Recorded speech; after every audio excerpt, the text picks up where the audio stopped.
مرحبا بكم اصحابي وحبايبي في كوجينة مالية. اليوم باش نحضروا بسيسة تونسية على طريقة كويزين مالية. الروسيت هذيا نحضروها توانسة، خاصة يحضروها لفطور الصباح والا البوتي العشية، اللمجة للصغار العشية، والا خاصة في الصباح توانسة الكل يحضروا الروسيت هذيا ويعولوا منها للعام كامل. حضروها في الصيف خاصة وقت اللي يبدو يعولوا كيما يعولوا اللفاح، الكسكسي، شوربة المرمز، الكل هذوما نعولوهم في الصيف، خاصة في شهر في أوسو شهر أوت نحضروا الحاجات هذوما. أنا اليوم باش نوريكم على الطريقة نتاعي كيفاش نحضر البسيسة. تبعوني للكوجينة وتو تشوفوا رسيت تحكونا برشا، والحقيقة تسحق باش تجربوها وما هيش صعيبة زاد.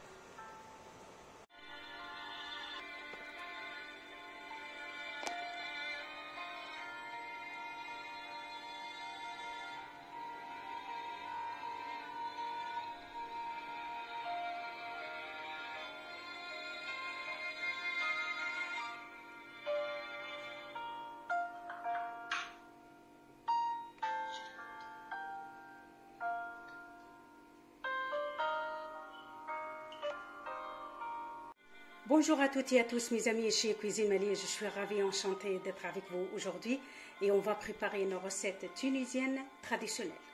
Et cette recette c'est le bsissa et en principe chaque famille à Tunis on le prépare pour l'hiver pour le petit déjeuner. Les ingrédients alors pour notre recette. Alors il me faut la base de la recette, c'est de blé et de l'orge. On peut préparer que avec du blé ou avec l'orge. Moi je mélange aujourd'hui, je vais mélanger le blé et l'orge. Alors, il me faut un bol de blé, un bol de cacahuètes, un bol de sucre glace, un bol de farine, un bol de farine de pois chiches, graines de sésame, pareil bol, farine de sorgho. Pour parfumer, alors j'ai pris de gingembre, curcuma, un peu de sel. On peut mettre des amandes, des noix mixées. On peut mettre, si vous voulez mettre même des pistaches, vous pouvez mettre. Des graines de lin et de miel, d'huile d'olive.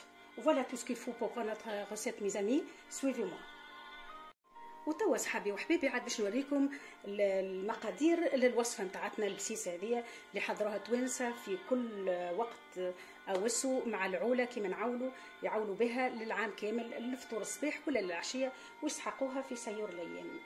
شنو يلزمنا الروسيت نتاعنا؟ هي الاصل الحقيقي الروسيت راهي الوصفه هذه بالقمح تجي وشويه فيكيا ماهيش حاجه كبيره زيت وزيت زيتونه وسكر. هذه الروسيت الحقانيه الاولانيه ومن بعد بدتنا نزيدوا ونطوروا في الروسيت، ولا كل واحد يعملها على الذوق اللي يحبه هو لي زانغريديون هذوما يحط كيما يحب هو. انا خذيت صحفه وبالصحفه هذه مش نكيل الكل، مش نكيلوا بالصحفه باش يكون متوازنه وتكون البسيسه نتاعتكم تحفونه للاخر. خذيت صحفه نتاع قمح، صحفه نتاع الشعير، كاكاويه صحفه، السكر كيف فرينه عاديه، فرينه الذرع، فرينه حمص، عندي جرجلان وهذايا مش يبان لنا البسيسه معناها وما يتكلفش، راهو الجرجلان ما يتكلفش. اللوز عندي كاس وعندي كاس بوفريوات تنجموا تستغنوا عليهم راهو مش حاجه لازمه. وعندنا زريعه الكتان حاجه باهيه برشا، زريعه الكتان، وعندنا حبه حليوه، وعندنا سكين جبير وكركم بحاجه بسيطه معناها في المكونات هذوما. شوفوا انتم غرفه صغيره نتاع قهوه باش باهي برشا. الكركم كتعرفوه دواء، وسكين جبير كيف ونملحوا شويه ما نكثروش. وعندنا زيت زيتونه والعسل، واذا كان متوفر العسل راهو مش كل دار فيها العسل ومش كل دار فيها زيت زيتونه كيف. المهم البسيسه نتاعنا هي والزيت الزيتونه الحقيقه راهي بسيسه تعمل كان بالزيت زيتونه معناها، والمياه في حالوش وما عندوش راهو مش حاجه ضروري نجم يعمل زيت مائده ميساش به. تبعوني في الروسيت. توا نقلوا القمح والشعير ومن بعد باش نروحوه ونشوفوا بالمراحل. هي تطلب شويه وقت الحقيقه وما راهي سهله بكل. ناخذوا تو القمح نتاعي وباش نبدا نقليه في المقله نتاعي، راهو مغسول واموره مريقله ونظيف باش نبداو متفاهمين. مش علاش حطيت هكاك، راهو مغسول القمح نتاعي والشعير مغسول، الشعير كيما ريتو كان في الباكو نتاعو اموره بالكدا به. نمشوا نعرجوهم على النار اللي يطيبوا كيما نحضروا المستوره مثلا، نقلوهم على النار حتى اللي يطيبوا. فوالا ميز امي جو برون مي بلي je l'ai mis dans ma poêle et on va le faire revenir jusqu'à qu'il soit grillé. ناخذ المقله الاخرى ونحط فيها كيف في الشعير. فوالا pareil avec l'orge. On va le mettre pareil jusqu'à je vois qu'il soit grillé. باش نربح الوقت نعمل مقلتين على النار ونعرج القمح والشعير. En attendant mes amis, pour que je gagne de temps, le temps que mes blés soient grillés, je mixe les grains de sésame. نرحي الجلجلان باش نربح الوقت، ما نبقاش واقفه بحث المقله تقلع على روحها بشويه بشويه، ونبدا نحرك ساعه ساعه ونرحي ومام طون الجلجلان باش نربحوا الوقت. وساعه ساعه نحرك القمح هذاك باش يتقلى في عقله يتقلى عقله، ما تزربش عليه حتى اللي حمار بالكدا بالكدا، ونعرف القمح اللي هو طاب بالكدا ومروح كيف مع الشعير. الشعير خذيته بالطريقه هذه بالكيلو بيعوه ونضيف نريقلو اموره ما يسحقش حتى شيء، نرحيه في الدار ما عندي حتى مشكل. الجلجلان تاعنا نرحي ومع الكاكاويه زي كيف نرحي كاكاويه كيف نفس الحكايه. في لا ميم شوز افيك لي كاكاويت لي غران دو لام ميزامي.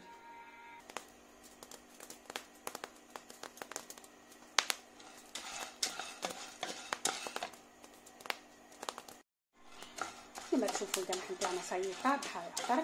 فوالا ميزامي البلي سي بخي، كما تشوفوا حضر صايي تقليه بالكدا. حبة الكتان كيف لي غران دو لام aussi mes amis je les fais griller un petit peu pour que j'arrive à les mixer bien باش نجمو نرفعوها بكدا. حبة الكتان شوية على النار السخونة، سخناها شوية على النار. نرحو زادا كيف الكاكاوية. فوالا مي زامي غران دو لام. وقت نساعدوه على النار نعرجوه على النار تترحلنا facilement. Voilà, lorsqu'on le fait griller un petit peu le grain de lin, on peut le mixer facilement mes amis. حط هذوما الكل المكونات هذوما الكل كيف القمح والشعير زاد كيف باش نرحوه. احنا باش نقصوا رواحنا الصحافي اللي رحبانا مابقاش نحطوا الكل مع بعضه ساعه كل شيء. Voilà, je mets mon verre des amandes mixées, noix mixées. On peut mettre plus si vous souhaitez. Sucre. Après mes amis, on va voir la suite. Voilà mes amis, maintenant je prends mes farines maintenant. On va le faire revenir aussi sur le feu jusqu'à qu'elle soit dorée, qu'elle soit cuite. نحطوا توا الفرينه نتاع الحمص، فرينه الذرع، فرينه العاديه، ونعرجوهم على النار اللي يطيبوا يحمروا، معناها ما يسحقوش حتى شيء، يحمروا بالكدا كيما تعرجوا كيما تحضروا البسيسه في حتى شيء. توا نحطوه على النار وتوا نشوفوا البقيه. هذه القمح نتاعنا كيما تشوفوا هكا طايب. الشعير كيف وهذوما باش نرحوهم راه on va le mixer mes amis. Voilà mes amis ma farine de pois chiche. Voilà je le fais revenir jusqu'à qu'elle soit dorée. هاكا تشوفوا بشوي بشوي ونوسعوا بالنا ونحركوا قلنا نردوا بالنا باش ما تحرقش زاده كيف لازم تكون معرجه ماهيش محروقه باهي. كيما تشوفوا الحمص صاي يحضر. توا ناخذ الفرينه العاديه وناخذ الذرع زاده كيف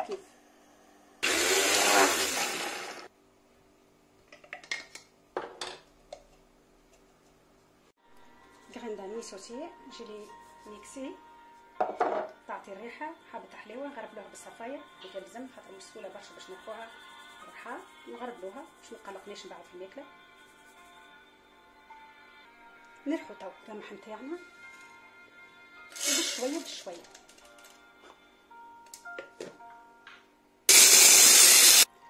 ناخذ تو القصعه نتاعي وناخذ الغربال ناخذ بشوي بشوي ونبدا نغربل بالغربال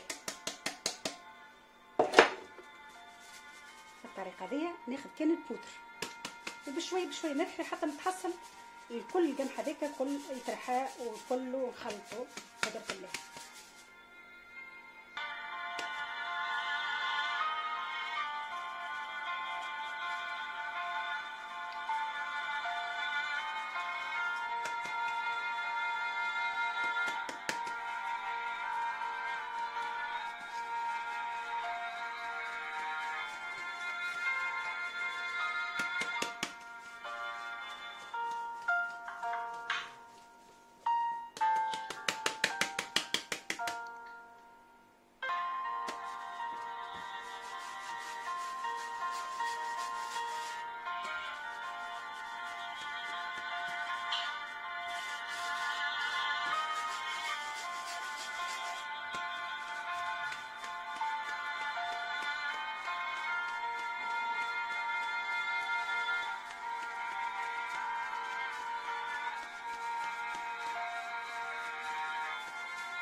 ساي كيما تشوفوا الفرينة نتاع القمح ساي حضرت. ناخذ الخليط هذا حضرته، الفاكهة نتاعي الكل،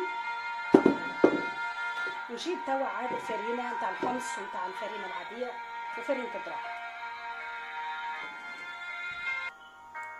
فوالا ميزامي ما فارين.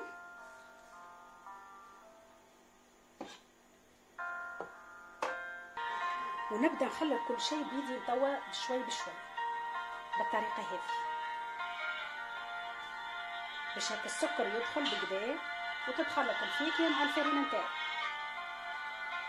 حتى نكمل.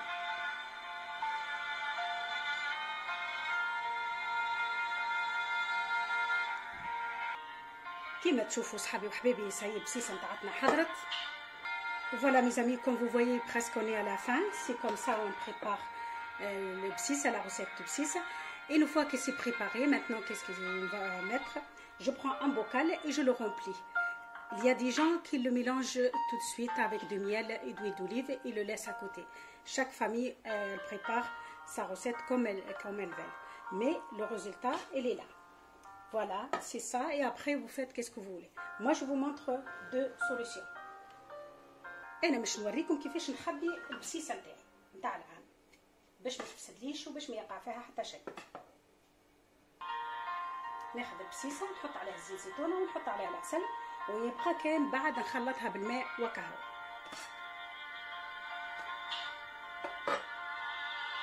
Voilà mes amis, maintenant je mets l'huile d'olive pour que je peux le conserver longtemps, toute l'année. De toute façon, après, on va utiliser d'huile d'olive. Lorsqu'on le prépare, moi je le prépare d'avance avec du miel. Et une fois, le jour que je veux l'utiliser, pour le matin, j'ajoute que de l'eau. خلطها بالطريقة دي وباش ما تفسدلكمش وتبقى لكم عام كامل وانتم مترونكين. مش فجأة تحلوا الدبوسة نتاعتكم تلقوها فاسدة البسيسة نتاعتكم. بالطريقة دي بقدرة الله ما تفسدش. وإذا كان فلفل أحمر زاد كيف بالطريقة دي تخبوه بالطريقة دي تحطوا له زيت زيتونة وتخبوه. نحطوا تو العسل الكونتيتي تحبوا عليها انتم. اذا كان متوفر، اذا كان مش متوفر تحطوا السكر. انا مش نحط الحقيقه العسل، ونحط العسل خاصه اذا كان مش نعطيها للصغار الصباح يمشيو يقراوا. واحد في فطور الصباح لازم يكون مهم برشا للصغيرات. نعمل لهم تدبيبيز عسل ونخلط كل صباح شويه. مش حط العسل ماهيش معناها قضيه، خاطر تستعملوه في النوتيلا وتستعملوه في حاجات ما عندها حتى فايدة للصغير. راهو ما فماش ما خير من الحاجات التقليدية هذه وتحفونها بعشان الصغيرات. وميم طون تبقى لكم عام كامل بالطريقة هذه. نأكد لكم ما تفسد لكمش مدة كبيرة، ما تفسد لكمش البسيسة نتاعتكم. هاكم تشوفوا خلطها بالطريقة هذه بطريقة نظيفة.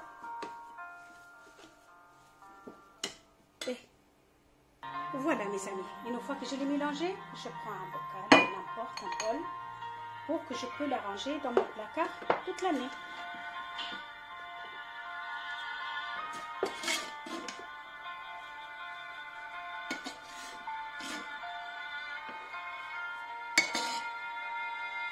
نجموا البسيسه نتاعتنا نحطوا فيها الحلبه. وما كان تعرفوا الصغيرات ساعات ما يحبولناش ريحه الحلبه، هي صحيا باهيه برشا، ما يفهم صغيرات ما يحبوهاش وزاد كبار كيف ماهيش حاجه ضروريه.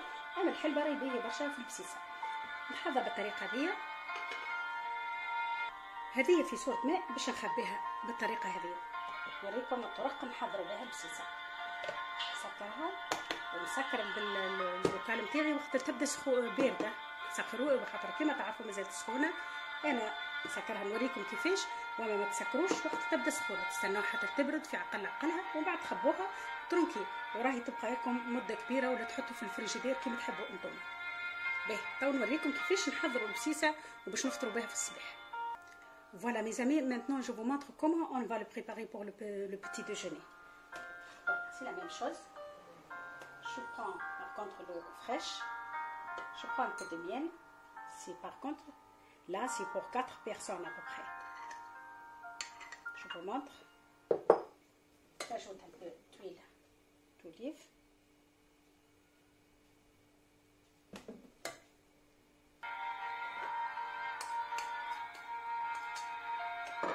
j'ajoute de l'eau.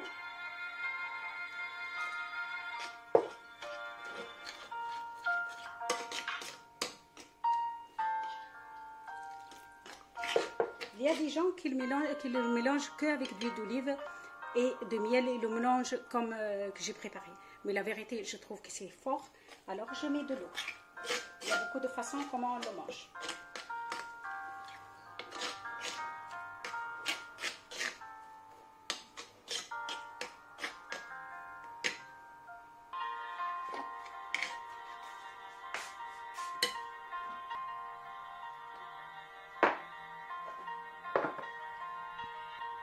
Voilà mes amis, maintenant il y a des gens qui font de régime, ils ne veulent pas d'huile d'olive, ils ne veulent pas de miel, ils veulent que les céréales. Donc alors on le prépare de cette façon, dans un grand bocal qui soit propre, stérilisé, et on le met de cette façon. كيما تشوفوا فما ناس ما يحبوش الزيوت، ما يحبوش العسل ياسر، ما يحبوش معناها ريجيم، يحبوا يخلطوا كان بالماء وكهو فطور الصباح، وفما البسيسه وكهو ما يحبش يحط الزيت. نحضروا بالطريقه هذه. كيما تشوفوا صحابي وحبايبي البسيسه نتاعتنا حضرت لفطور الصباح، حاجه تحفونه ياسر الحقيقه باش نحضروها. ما تسحقش مكونات كبيره ياسر باش نتعطلوا باش ما نحضروهاش. نجموا نحضروها بالفرينه والقمح والشعير وكهو. الفاكهه راهي حاجه ماهيش ضروريه. انا وريتكم كيفاش نصبروها، معناها نخلوها بالطريقه هذه في البلاكار، راهي ما يقع لها حتى شيء. تحبوا تحطوها في الفريجدير تحطوها. خلطت كان بالزيت زيتونه وكهو وخليتها عاديه، واللي يحب يخلط بالماء ولا بالزيت ولا بالزبده ولا عسل كيما يحب هو، خليتها بالطريقه هذيك. هذه هو كيفاش نحضروها لفطور الصباح بالطريقه كويزين ماليه. راهي كل دار كيفاش تحضر البسيسه نتاعتها، وكل دار كيفاش تحط لفاح، وكل دار وفي النتيجه راهي الريزلتا هي وكل بسيسه ومطعمها. باهي ان شاء الله عجبتكم الطريقه، وان شاء الله تجربوها في دياركم. ما تنسيش تحطوا جيم اذا كان عجبتكم لي روسيت ولي زيدي نتاعي. تبقوا على خير ونستناكم في لي كومونتير. Voilà mes amis, notre recette est à la fin. J'espère que vous avez aimé ma façon de les préparer. N'hésitez pas à vous abonner. Merci beaucoup et à bientôt.